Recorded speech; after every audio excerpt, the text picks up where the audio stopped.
Alors bien, donc aujourd'hui on va voir l'un des applications de réseau CNN. Il s'agit ici de un aspect très important dans le traitement d'image, c'est vision par ordinateur. Alors effectivement, donc la vision par ordinateur, c'est pas seulement on le fait, c'est pas seulement avec CNN, donc on peut le faire bien évidemment avec d'autres architectures Deep Neural Network. Mais en tout cas, on va voir ici une partie qui concerne la CNN.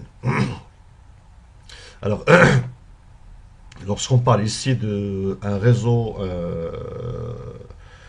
profond, d'accord, de ce qu'on appelle ici de tout ce qui est deep learning, donc il s'agit ici d'une architecture qui permet ici, d'accord, de extraire les caractéristiques features, d'accord, de plus haut niveau, d'accord, des entrées. Peut-être ce sont des images, peut-être ce sont d'autres, à savoir du texte, d'accord, ou autre aspect, d'accord, en entrée. Alors, la particularité ici de CNN, donc on a déjà parlé ici, donc il s'agit ici d'une architecture, d'accord, qui met en place, d'accord, un ensemble des opérations, l'opération de convolution et l'opération de mise en commun, ou ce qu'on appelle le polling. Et après, vous avez ici la dernière couche où il y a, d'accord, le classification. Alors, je prends ici un stylo, hop. Alors, si on prend ici un exemple basique ici de CNN, donc on a ici une entrée. Donc l'entrée, ça peut être bien évidemment une image. Donc l'image, d'accord, elle est représentée sous format, d'accord, d'un ensemble des pixels. C'est en matrice, d'accord. Donc ici, la matrice, ça devient, avec flatten, ça devient ici les éléments, d'accord, sous format d'un vecteur, de x1 jusqu'à xn.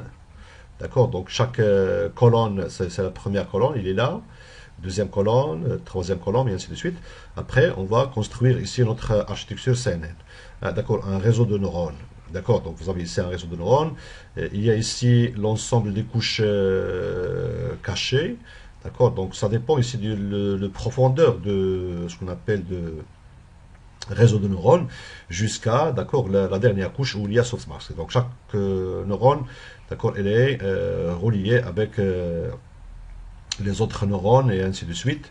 D'accord, donc du coup, on a la possibilité ici, d'accord, à la fin, d'appliquer, d'accord, une opération, d'accord, par exemple, de classification. Donc là, ce sont les classes, ça c'est le output, hein, le output. Donc ici, c'est l'ensemble des classes, classe C1, classe C2, classe C3, jusqu'à classe N. Ça dépend ici de combien de classes.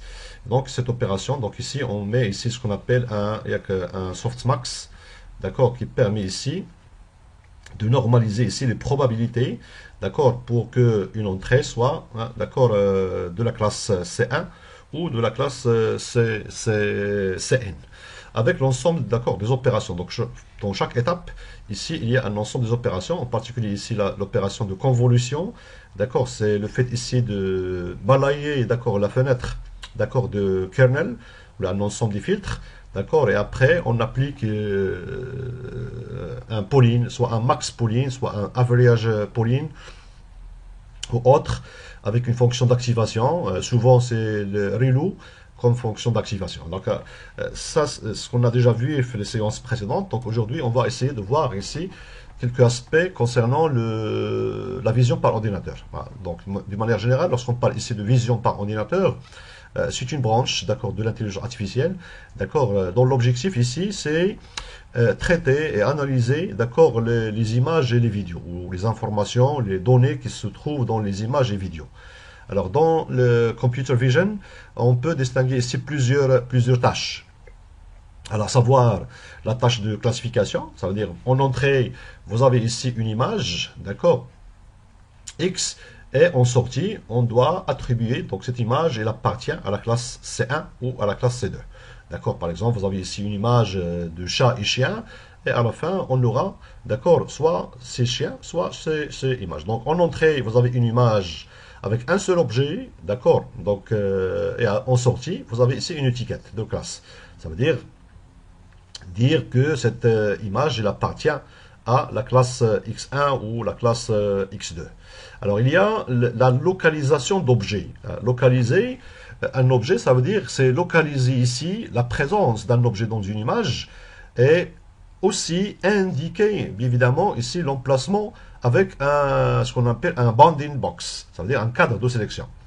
Et donc ça c'est en entrée, vous avez ici une image, d'accord, avec soit un ou plusieurs objets, d'accord, et en sortie, qu'est-ce qu'on doit avoir? On doit avoir une ou plusieurs boîtes englobantes, d'accord, qui va englober, d'accord, l'objet qui se trouve dans l'image. Alors, troisième type de tâche, ce sont les tâches de détection d'objets.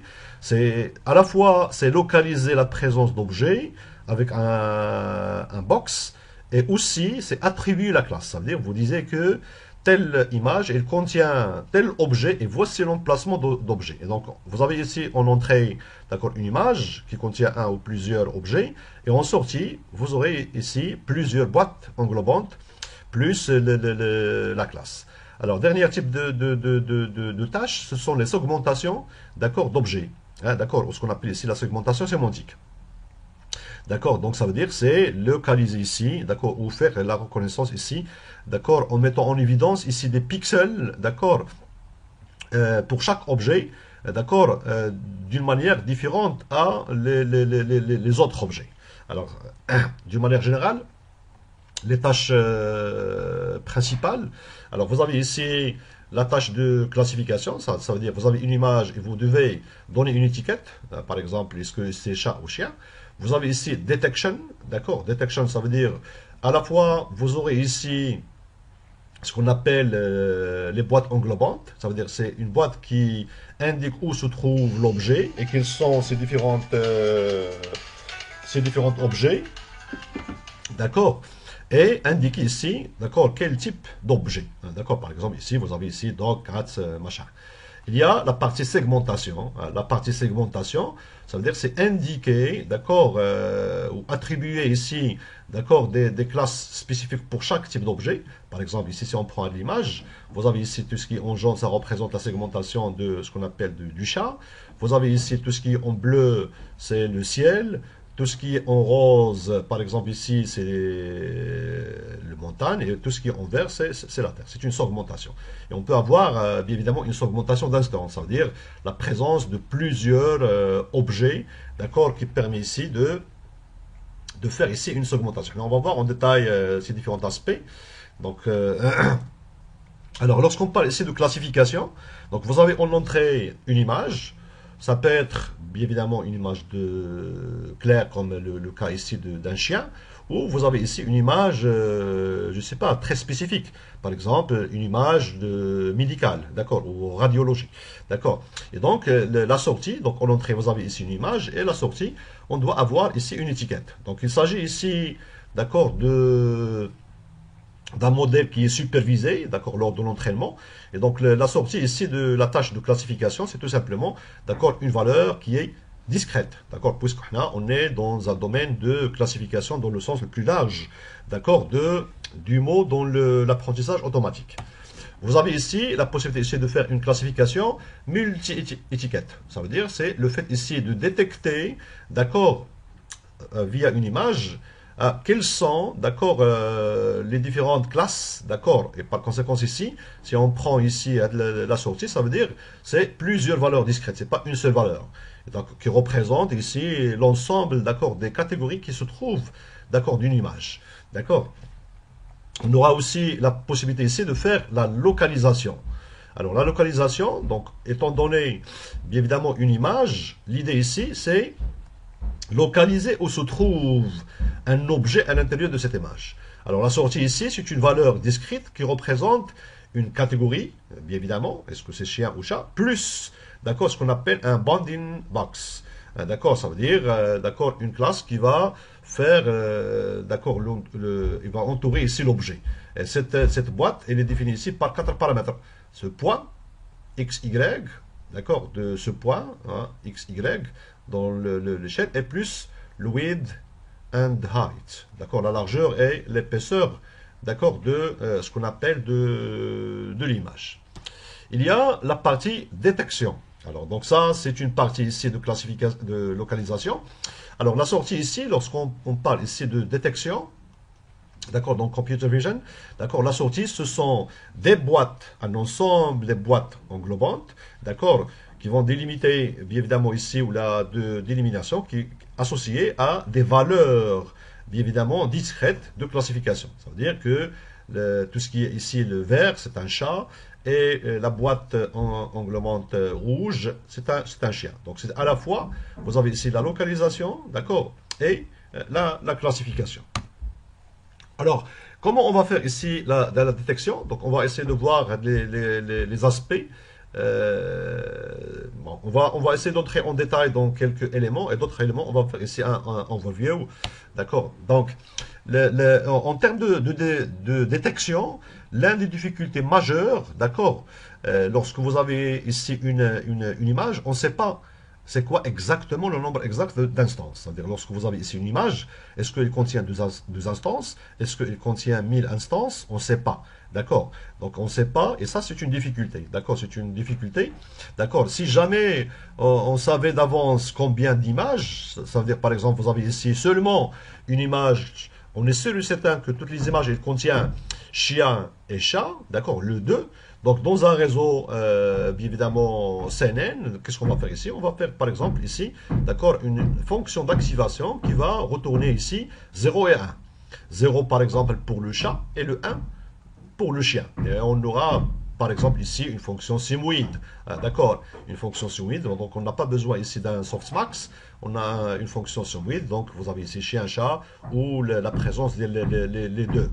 Par contre, lorsque vous avez ici un nombre supérieur, c'est souvent c'est le cas, d'accord, ça veut dire on n'a pas, d'accord, une information sur le nombre d'instances, et donc ça augmente la difficulté ici de problème de détection d'objets. Par conséquent, vous devez avoir, bien évidemment ici, une architecture qui est plus évoluée. Là, on va voir des exemples qui permet ici, d'accord, de attribuer ici l'ensemble, d'accord, des classes. Alors, c'est déjà la détection des objets ou le object recognition, d'accord, c'est un sujet qui est très fertile, d'accord, aujourd'hui. Alors, pour la détection, si on veut définir ici la détection, donc, pour chaque image en entrée, pardon, pour chaque image en entrée, d'accord, et une liste prédéterminée de classes, ça veut dire on sait bien à l'avance que on a ici 1000 classes, ça veut dire 1000 objets. On va faire ici la détection de 1000 objets dans une image, hein, dans l'ensemble des images. Donc deux choses. L'entrée, c'est une image et on a déjà, d'accord, une liste prédéfinie, hein, prédéterminée. Alors l'idée ici, ou l'objectif, c'est quoi? C'est de trouver pour tous les objets présents deux choses. Un, c'est la position. 2, c'est la classe. La position, ça veut dire le bounding box, d'accord, ça veut dire où se trouve, d'accord, cet objet, et quelle est la classe de cet objet, d'accord. Donc, l'exemple ici, vous avez ici une image qui contient deux objets, d'accord, à savoir un chien et un chat. Et donc, ici, en sortie, on aura ici deux choses. On aura ici la boîte englobante rouge de chat, et la boîte englobante, bien évidemment, bleue de chien. Le nombre ici de prédictions va varier d'une image à l'autre. Pourquoi? Parce qu'on ne sait pas à l'avance combien d'images. Alors, il s'agit ici d'une problématique majeure, d'accord, dans la mesure où, au niveau, d'accord, sortie, on n'aura pas seulement une seule classe. D'accord? On aura ici plusieurs choses. On aura ici les classes, mais plus aussi ce qu'on appelle les boîtes englobantes. D'accord?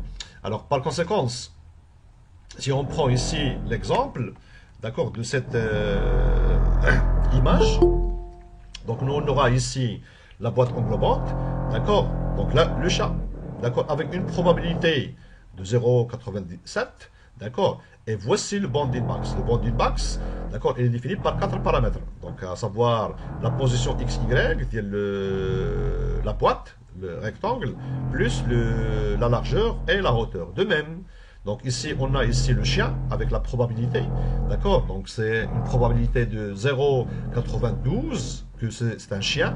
Et voici la boîte, d'accord, englobante. Donc toute architecture, d'accord, dans le cas de détection d'objets, elle doit prendre en compte, bien évidemment, cet aspect. Ça veut dire que, d'accord, on n'a pas ici un seul objet, ou là des objets qui sont déjà, d'accord, 3 ou 4. On a un nombre non déterminé, et donc l'architecture, elle doit prendre ça en compte.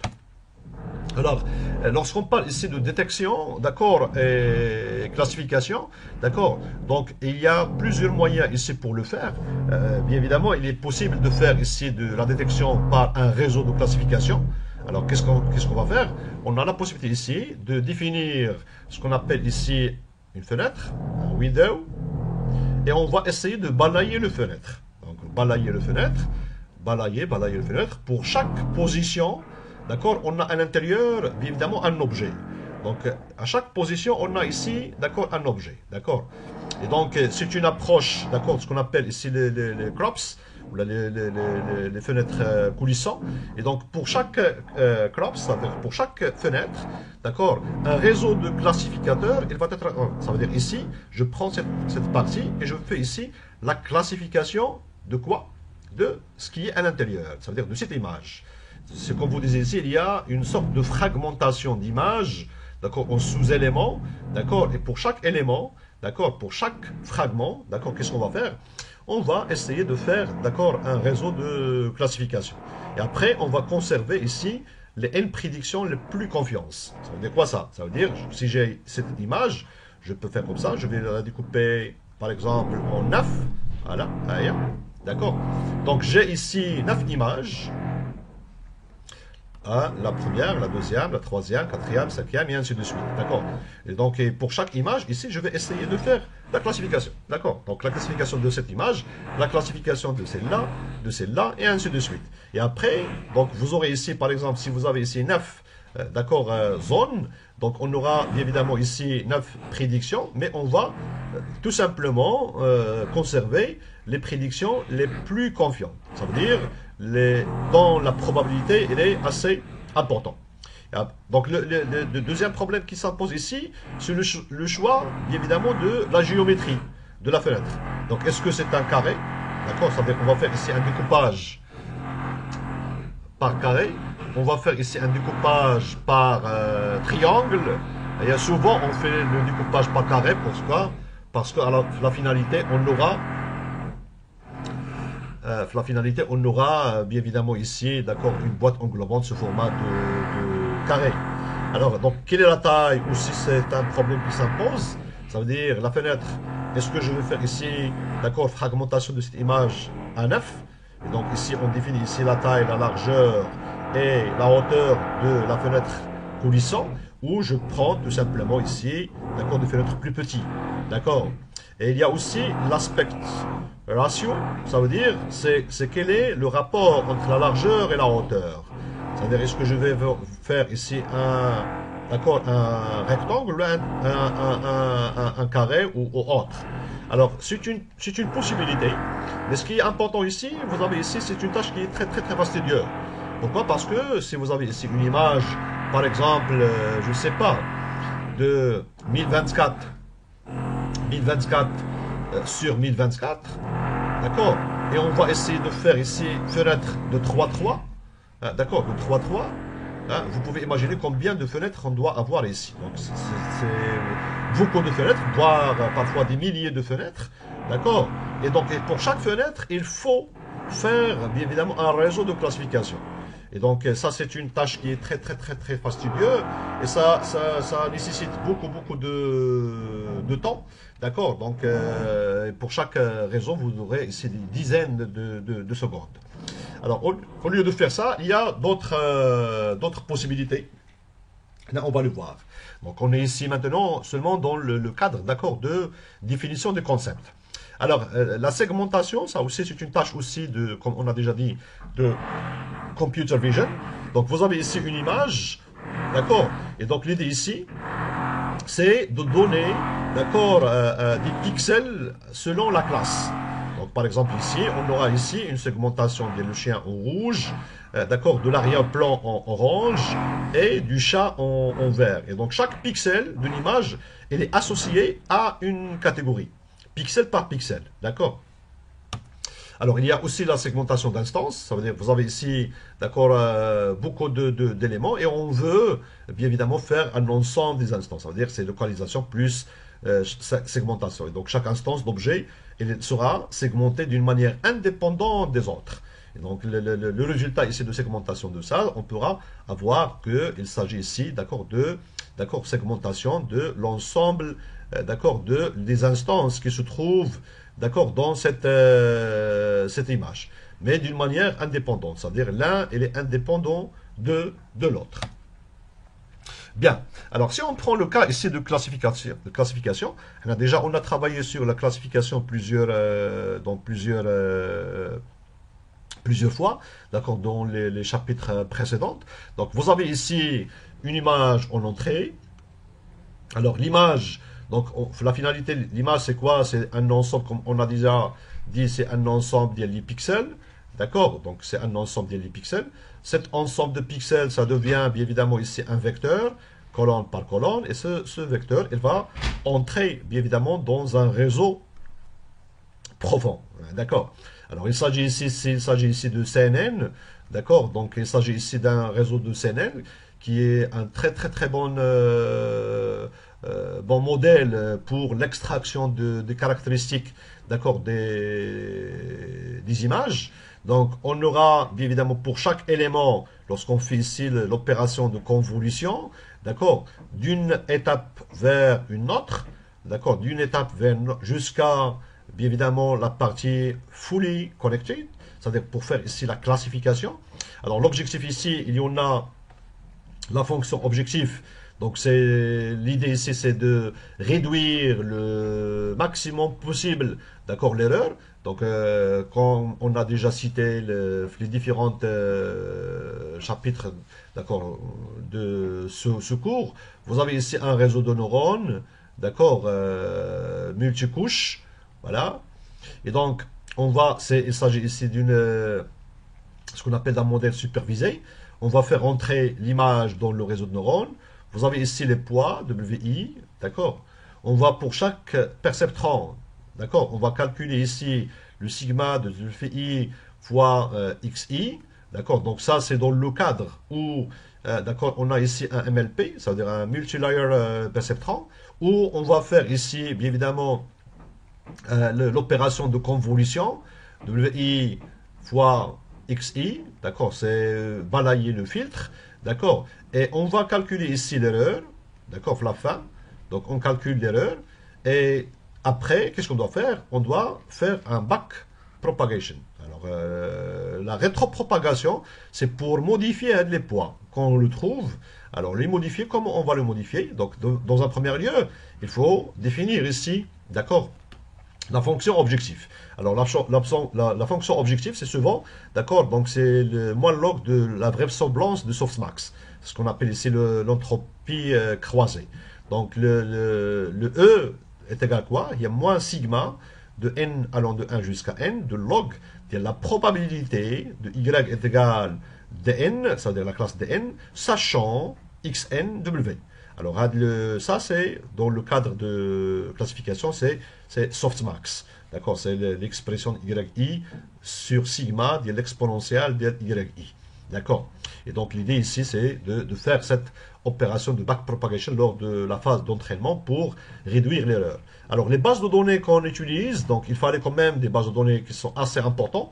Et en tant que vous avez beaucoup de données, en tant que la performance elle augmente, donc on peut avoir ici ImageNet, ou la CIFAR, ou la CIFAR 10, ou la CIFAR 100. Alors, par exemple, si on prend ici le cas d'ImageNet, d'accord, donc vous aurez ici 1 million, plus que 1 million images étiquetées, et vous avez ici 1000 classes.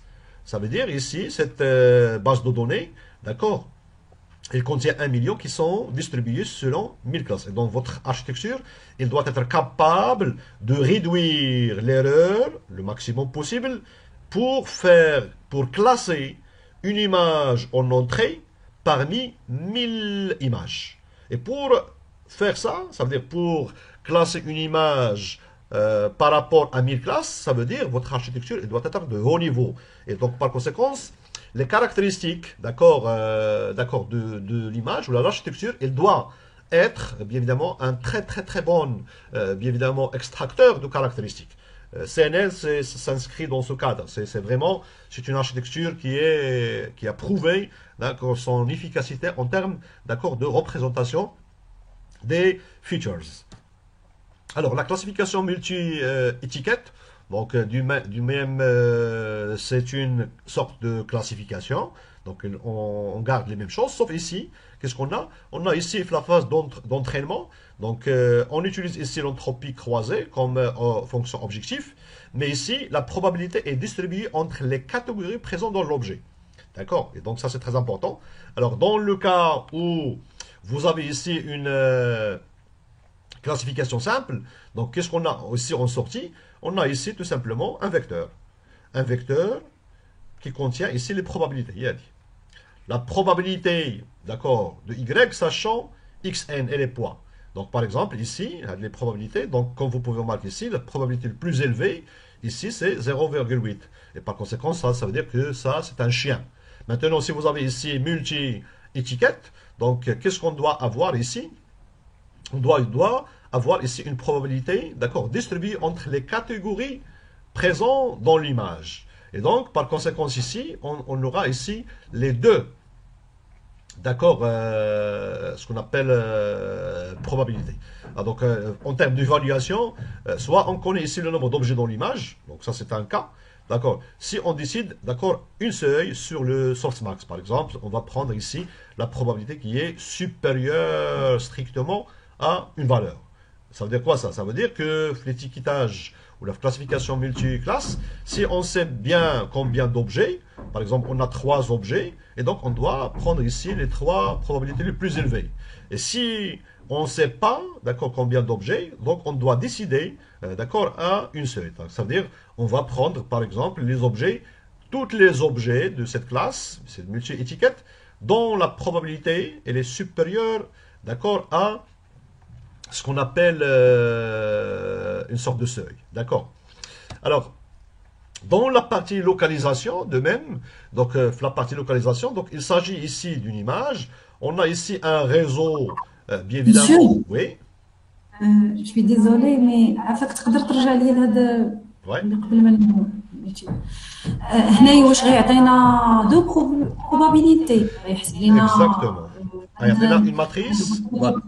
Ah, il y a un vecteur, ah ouais, un vecteur, d'accord. اها Alors, le vecteur, si on connaît le nombre d'objets dans l'image, on a fait non. Comme par وي exemple, on sait il y a 2 objets. On est sûr et certain, il y en a 2 objets. Donc, je vais prendre ici les 2 probabilités les plus élevées. Ça veut dire que je vais prendre 0,5 et 0,35. Donc, ça veut dire que je vais dire que cette image, elle contient le chat avec 0,5 et le chien avec 0,35. Alors maintenant, si on ne sait pas combien d'objets, l'image, maintenant une information, combien d'images. Alors dans ce cas, il faut définir ici une seuil. Ça veut dire, je vais prendre le réseau DNA, je vais prendre ici, par exemple, d'accord, tous les objets, toutes les étiquettes dont la probabilité elle est supérieure dans le seuil. La seuil, pardon. C'est 0,3. Et donc, quelles sont les probabilités qui sont supérieures strictement à 0,3? C'est, dans cet exemple, c'est 0,5, d'accord, et c'est 0, ce qu'on appelle 35. 0,5, ça correspond à un chat, et 0,35, ça correspond, bien évidemment, à un chien. D'accord? Donc, ici, en termes, d'accord, de cette opération, c'est une opération qui permet tout simplement ici, d'accord, de donner ici, d'accord, une probabilité, mais la probabilité sera distribuée entre l'ensemble des catégories qui sont présentes dans l'image. C'est pas comme le cas ici.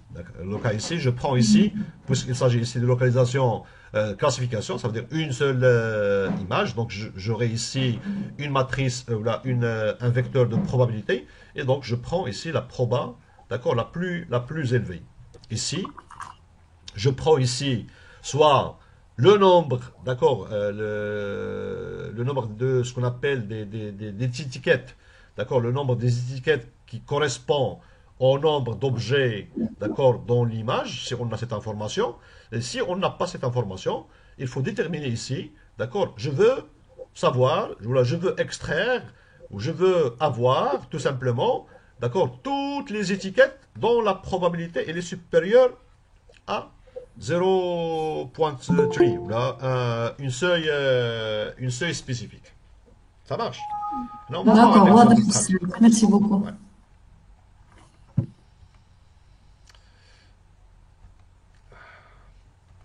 Bien. Alors, dans la partie, là, c'est tout simplement, on discute maintenant les concepts. Alors, en termes de localisation, alors, localisation, on a ici toujours un réseau de neurones, d'accord? Vous avez en entrée, d'accord, une image, d'accord? Et donc ici, c'est un apprentissage multitâche. Pourquoi multitâche? Parce qu'il faut fournir deux choses. Il va faire deux choses. Il va faire ici la classification, d'accord, pour choisir la catégorie, et une sorte d'approximation pour estimer la boîte, d'accord, englobante. Et donc ici, la sortie, on aura deux choses. On aura ici quelle classe, d'accord, avec une probabilité, toujours, un vecteur de probabilité. Et ici, vous avez ici, d'accord, un vecteur qui contient ici quatre informations. X, Y, W et H. Ça veut dire la position de ce qu'on appelle de la boîte, d'accord, délimitation, ou la boîte englobante, sur l'objet, d'accord, en question. Alors, dans ce cas, dans la localisation, lorsque vous avez ici l'image, donc il y a ici un réseau de neurones, ben, les architectures, d'accord. Donc, qu'est-ce qu'on aura ici? Donc, c'est une sorte d'apprentissage multitask. Donc, on aura ici un couche qui est totalement connecté, un fully connected, avec quatre sorties, d'accord, qui nous donne ici, tout simplement, d'accord, le vecteur de probabilité et pour chaque probabilité, la correspondance avec l'étiquette, et une couche qui est totalement connectée aussi, un fully connected, avec quatre sorties. Donc ici, avec quatre sorties, c'est le nombre, car c'est le nombre des étiquettes, le nombre des classes, qui sont déjà prédéterminées. Et ici, c'est une couche totalement connectée, c'est fully connected, avec quatre sorties. Je nomme les quatre sorties, d'accord, c'est tout simplement c'est ce qu'on appelle XY, la position, d'accord, de la boîte englobante, d'accord, plus la largeur et la hauteur, d'accord. Donc ça, c'est E de la classe, et ça, c'est E, d'accord, de la localisation. Et donc E général, E est égal à quoi? C'est la somme, si on va la définir, c'est-à-dire la fonction perte, la fonction objectif, c'est E de la classification plus E de la localisation. Donc, est égal à quoi? E de classification, comme on a déjà parlé, c'est l'entropie. Donc, c'est sigma de logarithme de la probabilité, ça c'est softmax, souvent. Probabilité de Y est égal à la classe dn, sachant que xn. Et le E de la localisation, on va la déterminer en détail, est égal à quoi? Est égal à sigma, d'accord, d'une fonction qui prend en argument xn, yn, moins d de n au carré. Alors, on va voir ici en détail cet aspect. Mais ce que vous devez retenir en tête, c'est tout simplement que cette phase de classification, on aura ici deux choses en sortie. C'est une multitâche. Il va faire ici deux tâches. La tâche de classification et la tâche de, d'accord, localisation. Alors, souvent ici pour l'évaluation, on peut avoir ici un système d'évaluation sous format IOI. Ça veut dire intersection sur union. Ça veut dire quoi ça? Ça veut dire vous avez ici la notation, c'est le A, et ça c'est la partie détection. D'accord? Qu'est-ce qu'on doit avoir? On veut ça. Et donc A union B c'est tout ça. D'accord? Alors si l'intersection sur l'union il est supérieur à 0,5 vrai positif, et si IOI, c'est-à-dire intersection sur union, il est inférieur à 0,5, on va la considérer en tant que un faux positif. Et à travers les vrais positifs et les faux positifs, on a la possibilité ici, d'accord, de calculer ici une métrique, d'accord, d'évaluation. Donc l'intersection sur l'union de A et B est égal à quoi?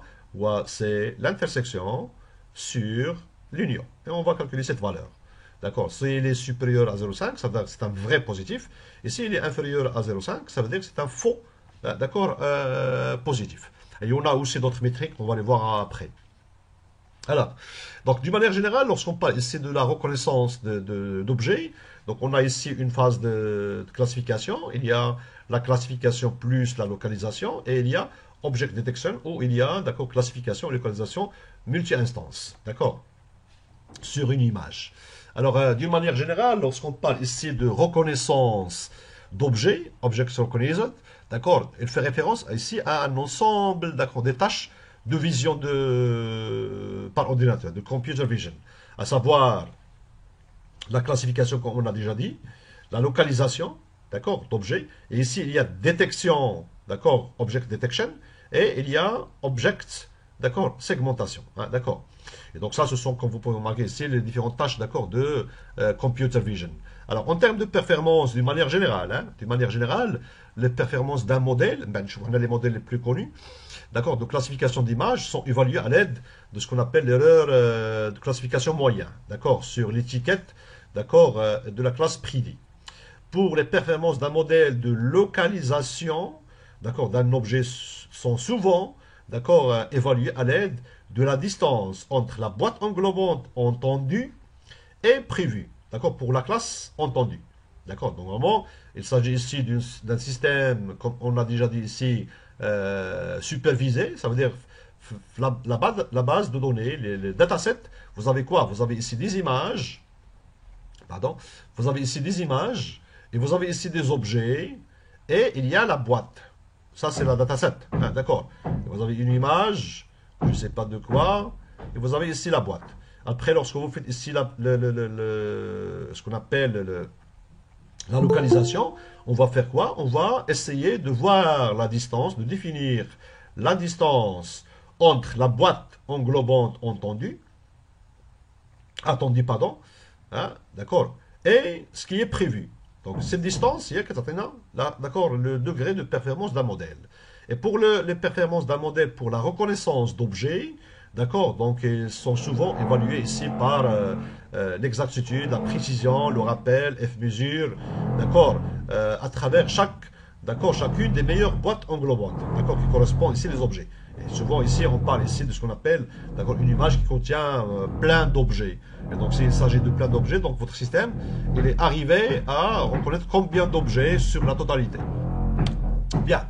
Alors, il y en a deux types, d'accord, de modèles, d'accord, pour faire ces différentes étapes.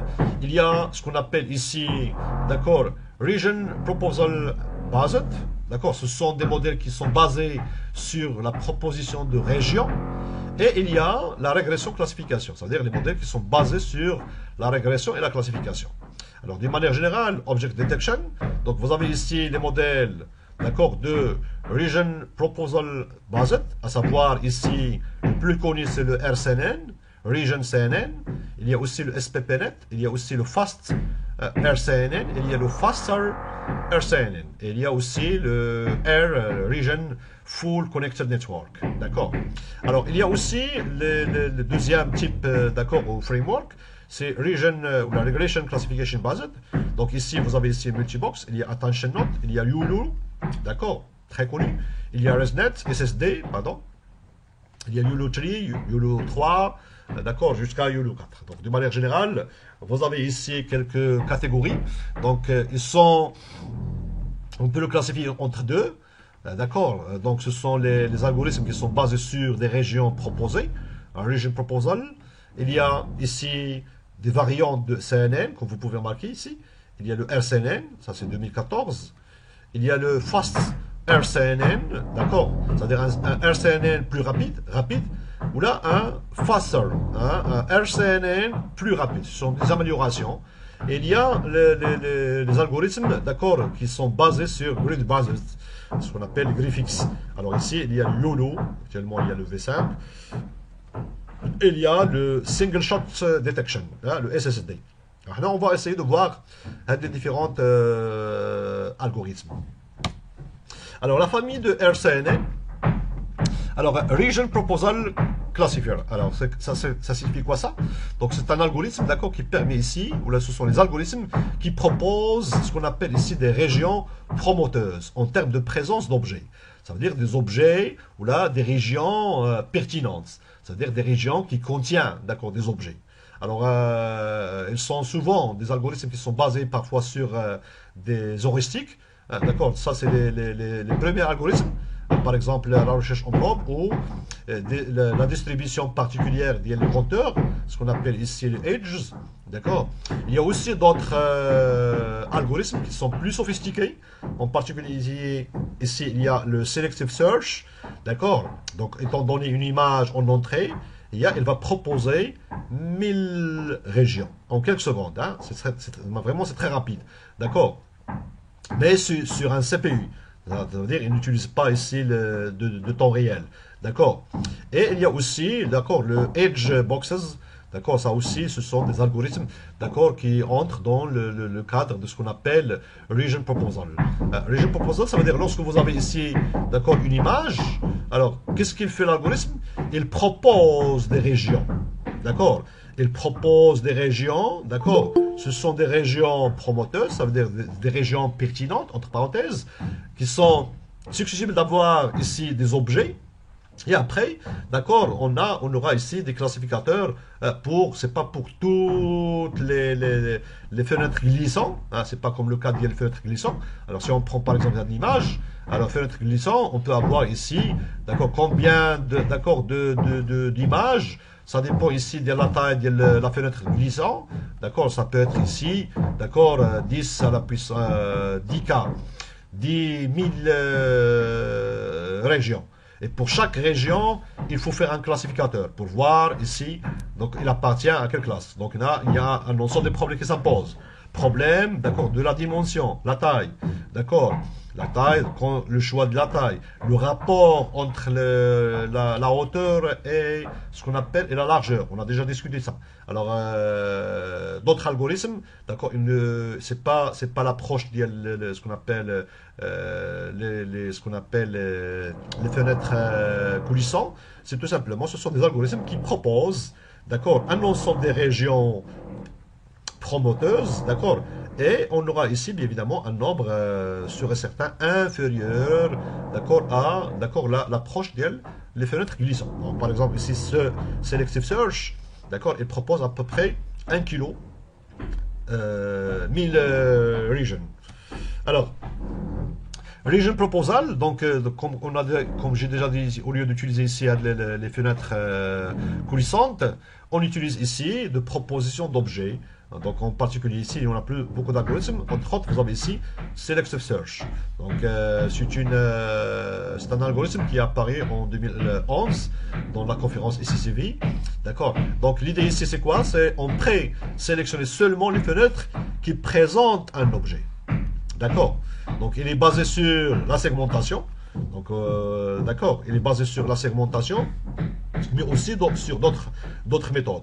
Donc au lieu d'avoir 10 kg fenêtres, d'accord, en proposition, donc on peut avoir bien évidemment ici quelque chose qui est inférieur à 1000, d'accord, avec une performance qui est très similaire. D'accord, donc il est basé ici en quelque sorte sur la segmentation pour détecter, au lieu d'avoir ici, d'accord, ce qu'on appelle des fenêtres coulissants. Alors, le premier algorithme, c'est le RCNN. D'accord. Donc ça s'inscrit dans le cadre de ce qu'on appelle les méthodes qui sont basées sur la proposition de régions. Donc le RCNN pour Region Convolution Neural Network. Donc il est composé par trois modèles. Hein, trois modules, pardon. Module numéro 1, c'est la proposition de région. D'accord. Donc ça veut dire ici que le premier modèle, il permet de faire quoi? Il permet ici de générer et extraire des propositions, des objets, des régions, pardon, indépendantes de la catégorie. D'accord. Et donc avec des boîtes englobantes. Ça veut dire, vous avez ici une image, d'accord, en inputs. La première, d'accord, étape, ou le premier module, il va faire ici l'extraction et la proposition, d'accord, des régions. Avec le CNN, qui apparaît en 2014, à l'époque, les architectures Deep Learning, c'est encore jeune. Donc, il propose ici cette étape de ce qu'on appelle avec Search Collective, c'est une extraction d'une région à peu près 2000 régions. D'accord? Elle est proposée. Alors après, pour chaque région, qu'est-ce qu'on va faire? On va donner la main à module numéro 2. Le module numéro 2, c'est un extracteur de features. C'est un extracteur de caractéristiques ou de fonctionnalités. Ça veut dire qu'il permet ici d'extraire les caractéristiques de chaque région candidat. Alors ici, souvent, on utilise ici des réseaux de neurones convolutionnels profonds. Souvent, ce sont des modèles qui sont pré-entraînés, hein, ce qu'on a déjà vu dans la séance précédente. À savoir, par exemple, AlexNet ou la ResNet ou autre. Donc ça, c'est... Donc pour chaque région, il permet ici de faire un wrapper de region. Et après, il y a ici, d'accord, extraction des caractéristiques, un CNN future. Et la dernière étape, c'est-à-dire le module 3, c'est un classificateur. Donc pour chaque élément, qu'est-ce qu'il va faire? Il va faire ici la classification des entités comme l'une des classes connues. Alors ici, il va faire ici une classification avec les probabilités, d'accord, pour faire la classification des régions. Et donc, il y a les gens de RCNN qui ont proposé le RCNN et proposent ici ce qu'on appelle un modèle SVM linéaire. D'accord? Donc, pourquoi SVM? Comme j'ai déjà dit, en 2014, d'accord, les technologies deep learning, c'est encore jeune. Et donc, mais ils donnent ici des très bons résultats à l'époque. Donc voilà, donc vous avez ici une input image en entrée. Alors, l'étape numéro 1, c'est Region of Interest, c'est ROI. L'extraction des régions, où il propose des régions qu'on appelle ici des régions d'intérêt. Il s'appelle ROI, d'accord, from proposal method. Donc, il propose ici des régions d'intérêt, 1, 2 et 3. Alors, qu'est-ce qu'on va faire? On prend ça et on va faire ici un Rapid Image Region. Donc pour chaque région, ça devient ici en quelque sorte une image rapid. Et on utilise ici, d'accord, un réseau de extraction des caractéristiques. Un réseau profond, souvent. Et donc pour chaque image, il y a un réseau profond qui nous donne ici deux aspects. Alors un region boxes plus, d'accord, ce qu'on appelle un classificateur linéaire pour classifier ici l'image. Et ça, c'est pour chaque image. D'accord? Et donc ici, il y a classification de la région via ce qu'on appelle le SVM.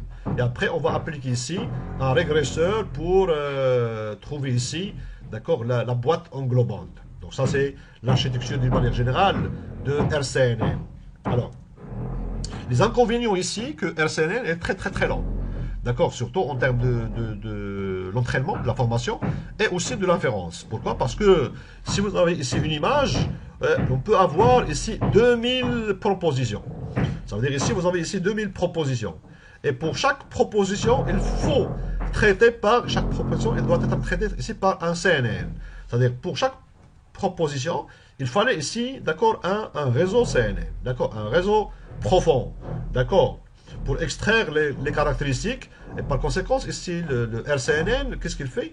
Il répète, d'accord, ce qu'on appelle le convolutional net, qui est utilisé à l'époque, ou un réseau, d'accord, profond, 2000 fois pour extraire les caractéristiques. Et donc ça rend le RCNN très très très lent, soit en termes, d'accord, de la formation, soit dans la phase de l'inférence.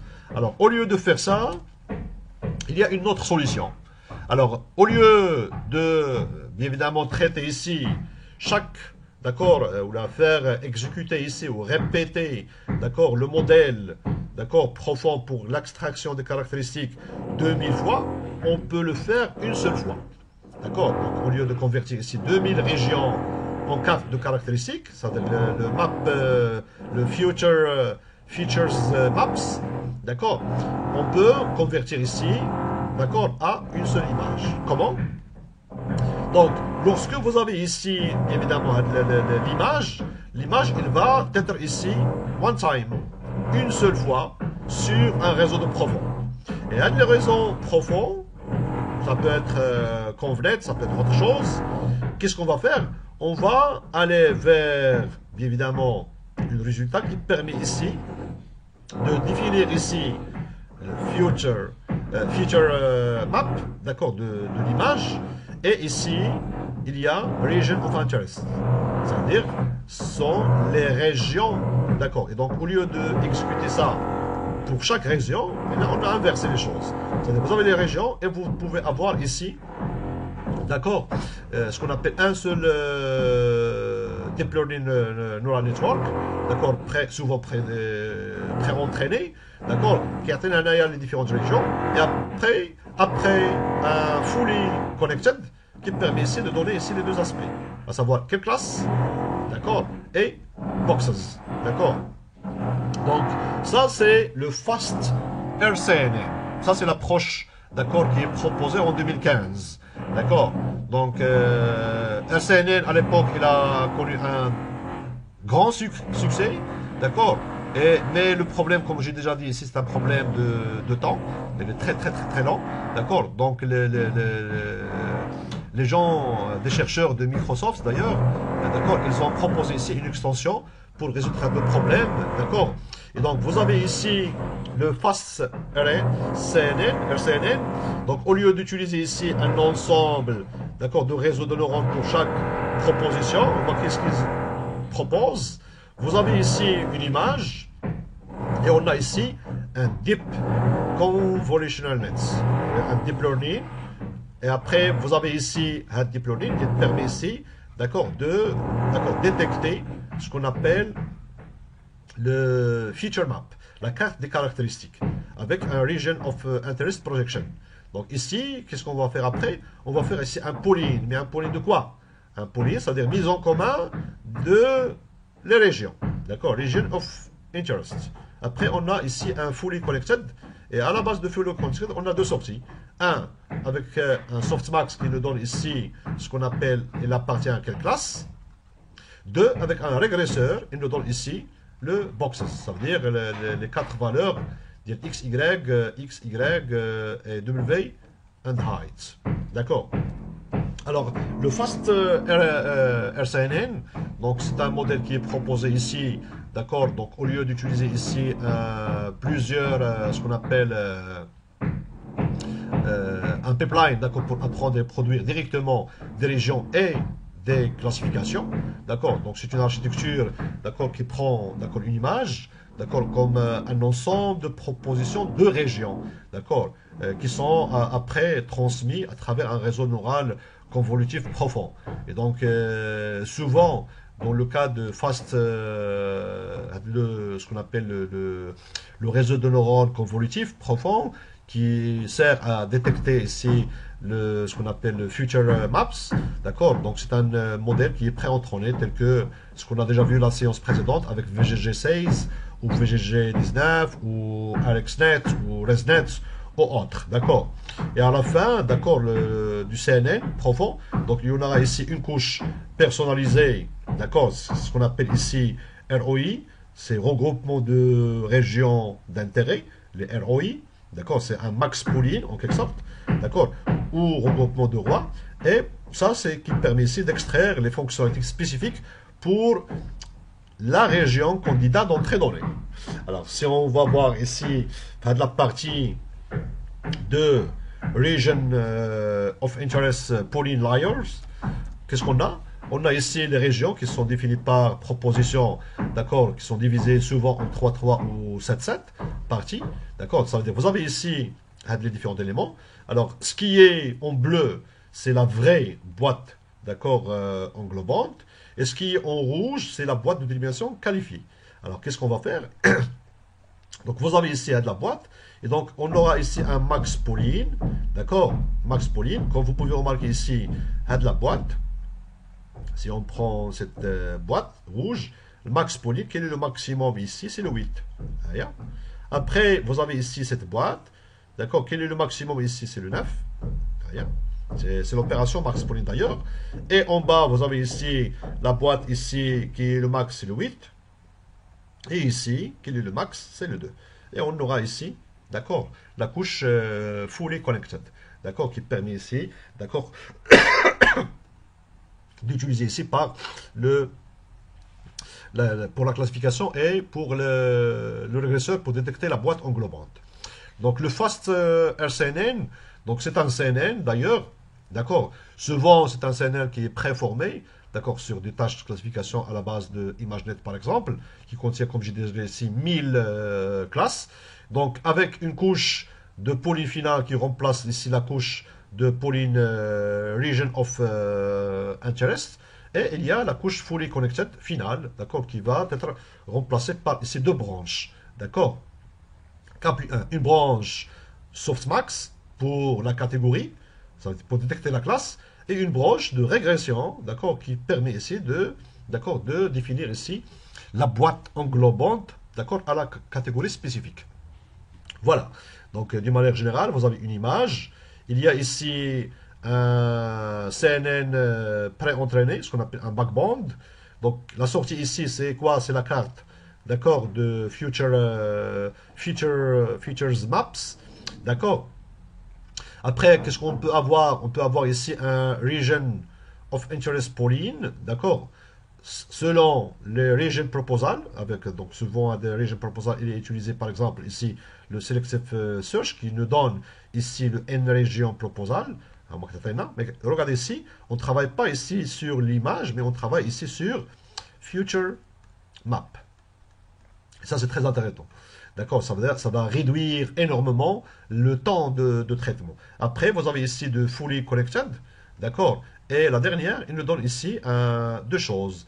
Un fully connected avec softmax pour faire la classification et un régresseur, d'accord, pour définir ici, d'accord, les quatre éléments, d'accord, de la boîte englobante. Donc, en termes de temps de calcul, c'est presque 2 secondes. C'est très rapide par rapport à ce qu'on appelle à RCNN.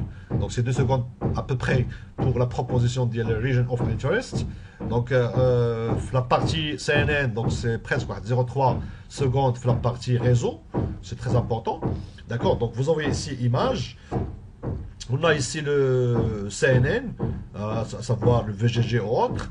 Donc on aura ici, lorsqu'il passe avec un backbone, on a ici une projection de ce qu'on appelle le Region of Interest, d'accord, mais ici dans le Future, d'accord, Features Map, d'accord. Après, pour chaque élément ici, donc on va faire ici, déformer ici la taille unique d'image d'entrée, et après on va faire ici un Fully Connected, qui va faire ici la classification avec un réseau linéaire plus softmax, d'accord, et on a ici un ajustement, d'accord, de ce qu'on appelle le banding, c'est ajustement de un banding box via la régression. Alors en termes ici de la fonction de perte de régression, ils ont défini ici ce qu'on appelle un smooth L1, d'accord, donc ils ont défini fast RCNN, donc est égal, c'est 0.5 x square si x il est inférieur à 1 et x moins 0,5 otherwise, sinon. Donc ça c'est la fonction qui est définie dans l'article, d'accord, de la proposition de fast RCNN. Alors deuxième ou la troisième type de toujours de ce qu'on appelle de la catégorie region proposal, et ce sont ce qu'on appelle des extensions de RCNN, c'est le faster RCNN. Il y a le fast, ça veut dire RCNN rapide, et il y a le faster, ça veut dire RCNN plus rapide. Alors le faster RCNN, donc ce qu'on appelle, il définit ici, d'accord, une nouvelle idée, là, il développe une nouvelle idée, c'est laisser le réseau de faire des propositions de region. Alors, ce qu'on appelle ici le RPIN. Alors, c'est Region Proposal Network. Ça, c'est très important. Ça veut dire, on n'aura pas ici on va pas utiliser ici le search sélectif pour faire la proposition de région, mais c'est le réseau lui-même qui va faire ici cette proposition à la base d'un algorithme qui s'appelle Region Proposal Network.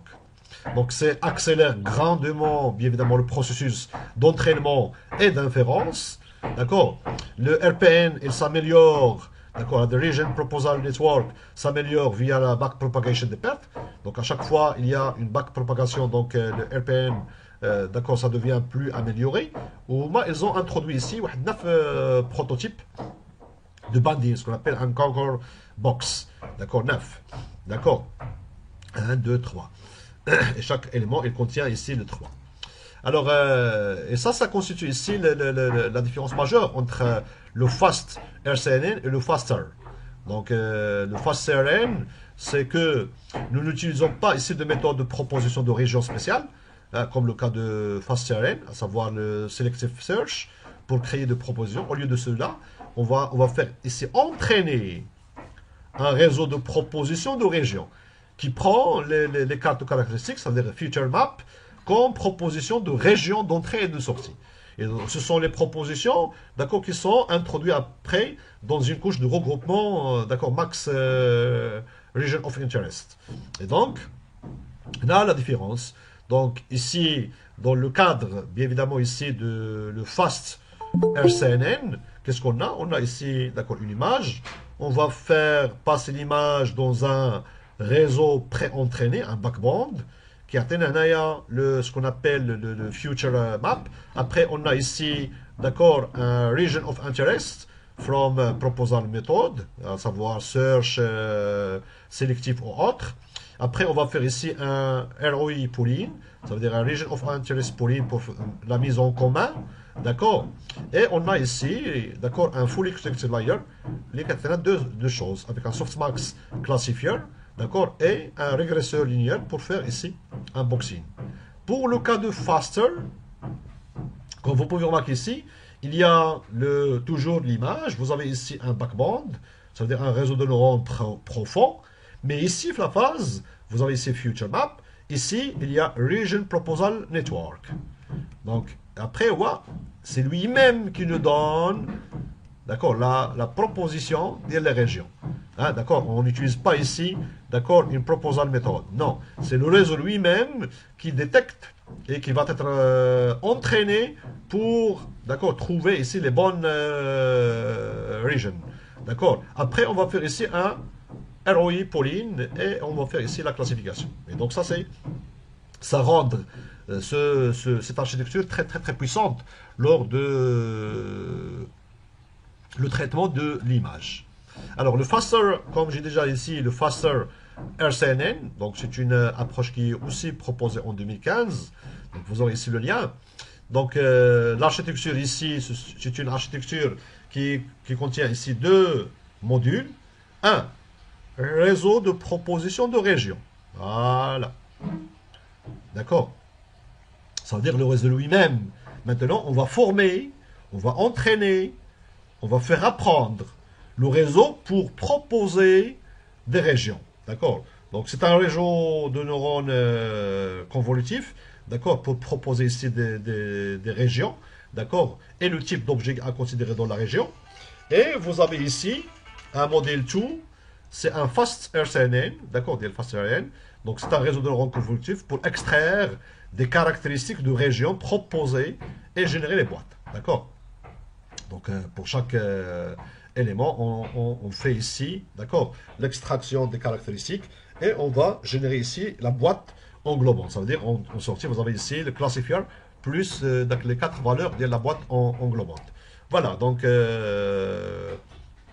en termes général, vous avez ici image en entrée. On a ici un backbond qui permet ici de faire l'extraction des caractéristiques. Donc, cette extraction, il nous donne ici le feature maps, d'accord, la carte des caractéristiques, et on travaille sur la carte des caractéristiques au lieu de travailler sur l'image.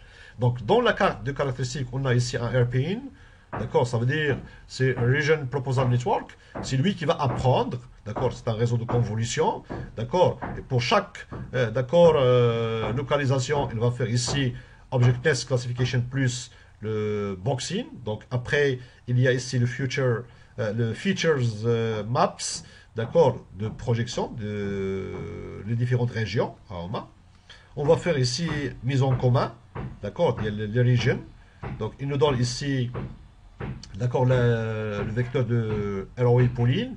Et après, on a ici la phase, d'accord, de classification qui contient ici fully connected avec deux tâches. La tâche de classification, multitâche d'ailleurs, et ici, vous avez ici, d'accord, un régresseur sur le box bonding, ça veut dire la boîte englobante. Alors, il y a aussi d'autres architectures, toujours dans le cadre de CNN, on parle ici de ce qu'on appelle un réseau entièrement, d'accord, convolutif. Qui est basé toujours sur la région, c'est le RFCN. Donc, c'est une architecture, d'accord, qui est basée sur la région, ou ce qu'on appelle RFSN. Donc, un détecteur qui est basé sur la région pour la détection d'objets. Donc, contrairement à ce qu'on a déjà vu jusqu'à maintenant, les détecteurs, d'accord, sur des régions qui appliquent, d'accord, un sous-réseau qui est souvent très coûteux par région, d'accord, comme le FAST ou le FASTER. Alors, le Air Fully Connected Network, donc il est basé sur des régions et entièrement convolutif. D'accord, avec presque tous les calculs sont, d'accord, partagés. Et ça, c'est, vous vous rappelez sur le cours de CNN, chapitre numéro 2, lorsqu'on a parlé ici de paramètres chart. D'accord. Donc, vous avez ici une image. D'accord. Il y a ici feature maps. D'accord. Convolution. Convolution, il y a le RPin. Et ici, il y a mise en commun. Et il y a ici un pooling. Et après, vous avez ici, d'accord, ce qu'on appelle le vote sur la classification. Voilà, d'une manière détaillée, vous avez ici l'image. Vous avez ici feature maps. Avec une opération de convolution. Il nous donne ici, d'accord, region of interest. Et donc ici, comme vous pouvez voir ici, vous avez ici le top left, le top center, le bottom right et l'ensemble des éléments. Après, il y a un pooling, une mise en commun. D'accord, et à la fin, vous aurez ici, bien évidemment, avec CNN, d'accord, le différentes, ce qu'on appelle classes. Alors, il y a d'autres détecteurs. On parle ici le SSD, Short Side Detector, le détecteur à coup, donc le Single Shot Detector. Donc c'est une méthode aussi de détection d'objets, des images, à l'aide d'un réseau de neurones profond. Vous avez ici une image, on applique ici un backbond. Souvent, c'est le VGG16 qui est utilisé dans le cadre, d'accord, de la proposition SSD. D'accord. Et vous avez ici un ensemble des opérations de convolution. Hein. Vous avez voir ici. Donc, une convolution, donc ça, c'est la partie classifiée. Une convolution, d'accord, de 3 sur 3. D'accord, jusqu'à la dernière étape où il y a la détection, d'accord, et l'extraction de caractéristiques. Alors, avant d'aller vers ici, donc il y en a aussi d'autres éléments. Je ne vais pas rentrer en détail des détails, en particulier ici le SPPN. D'accord, donc c'est une sorte de regroupement de ce qu'on appelle des pyramides spatiales, le SPPNet. Donc c'est une architecture basée sur un réseau profond pour générer ici ce qu'on appelle des représentations, mais avec à longueur fixe, d'accord, quelle que soit la taille et l'échelle de l'image.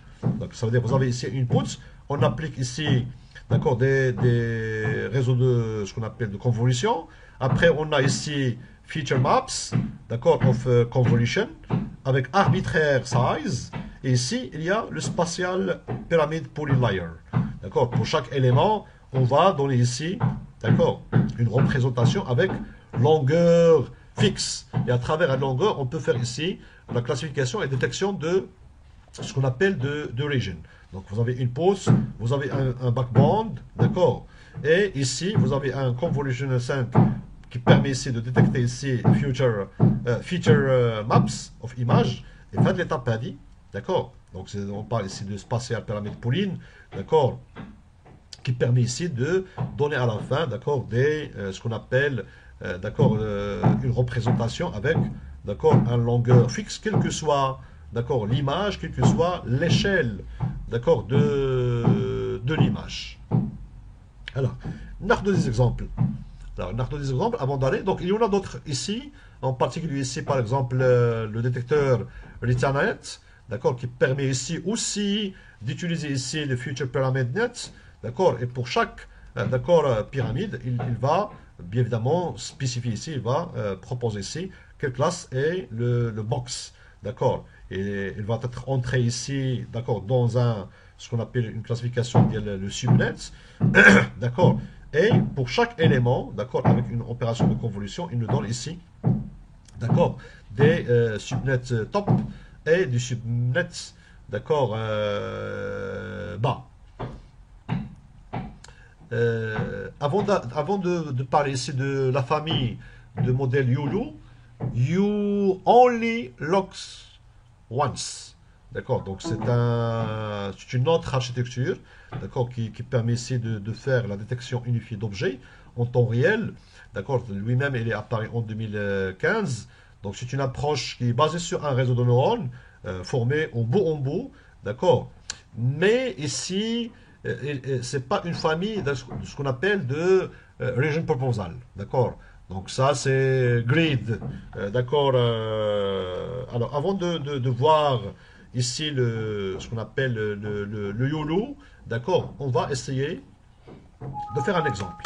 Alors on va essayer de faire un exemple, ou là deux exemples. Pour la classification, on a déjà parlé ici de ce qu'on appelle des exemples. On a déjà fait des exemples de classification, mais c'est pas grave. On peut voir ici un autre exemple pardon, de classification. Après, on va faire ici des exemples qui sont plus sophistiqués. Alors, je peux faire ici des exemples de classification à la base de ce qu'on appelle des modèles qui sont déjà entraînés.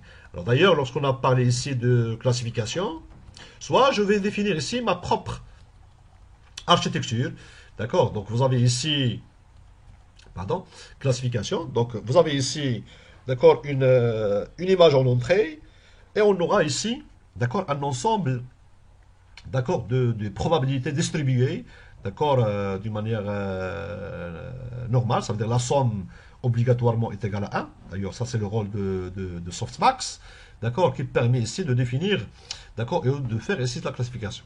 Bien. Alors, donc l'idée ici, c'est de définir cette architecture. D'accord. Si on utilise ici, soit on peut utiliser ici un modèle CNN, c'est-à-dire on va proposer un modèle CNN, d'accord, bon, c'est une possibilité, d'accord. Soit on a la possibilité ici d'utiliser ici un modèle pré-entraîné, d'accord. Modèle pré-entraîné.